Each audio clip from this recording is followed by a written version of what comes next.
Hi friends, NH66 നമ്മൾ ചെനക്കൽ ബൈപ്പാസിലാണ് ഇപ്പോൾ അവിടുത്തെ കുറച്ച് ഭാഗങ്ങളുണ്ട് വലിയ വർക്കുകളും.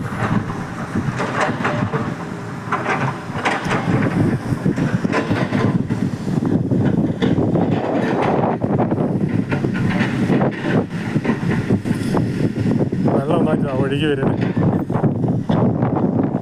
നല്ല മഴ പെയ്തു, നല്ല വെള്ളക്കെട്ടാണ് ഇറങ്ങി നിൽക്കുന്നത്. അപ്പോൾ എല്ലാവരും നമ്മൾ ചാനൽ കാണുക, പിന്നെ പുതുതായി കാണുന്നവരൊക്കെ സബ്സ്ക്രൈബ് ആക്കിയാൽ